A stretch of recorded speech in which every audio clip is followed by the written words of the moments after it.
Hello everyone, সবাই কেমন আছো? আশা করছি সবাই খুব ভালো আছো।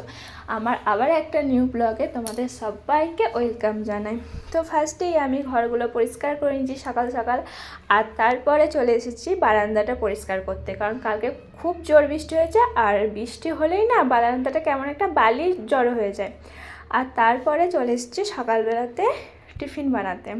আর আজকে হয়েছে পেঁয়াজের পকোড়া। তো ভালো করে ভাজা হয়ে গেলে আমি খাওয়া দাওয়া করে নিয়ে চলে এসেছি বাসনগুলো ধুতে। তো বাসনগুলো ধোয়া হয়ে গেলে স্নান করে নিয়েছি, কারণ দুপুরের জন্য রান্না করতে হবে। আর স্নান করে নিয়ে ভেজা জামা কাপড়গুলো ভালো করে বারান্দাতে মেলে দিচ্ছি, তাড়াতাড়ি শুকিয়ে যাবে।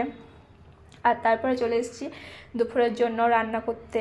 আর দুপুরে আজকে রান্না হয়েছে ভাত, আলু সিদ্ধ, ভেন্ডিতে আর পেঁয়াজে ভাজা, ডিমের ঝোল, আর একটা নর্মালি তরকারি হয়েছিল আলু দিয়ে, আর আর একটু চাটনি হয়েছিল। তো রান্না বান্না হয়ে গেলে তো মানে প্রচুর বাসন জড়ো হয়ে যায়, তো এখন এগুলোকেই ধুতে হবে। আর তারপরে বিকালবেলাতে দেখছি আবার মেঘ চলে এসেছে, মানে আবার বৃষ্টি হবে।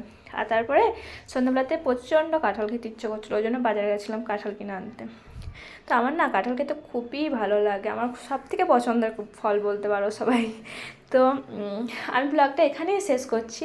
আমার ব্লগটা ভালো লাগলে লাইক করো, কমেন্ট করো, আর আমার চ্যানেল যদি নতুন হয়ে থাকো তো আমার চ্যানেলটাকে সাবস্ক্রাইব করে দিয়ে আমার পাশে থাকো। আবার দেখা হচ্ছে নেক্সট কোনো ব্লগে। Tata, bye bye.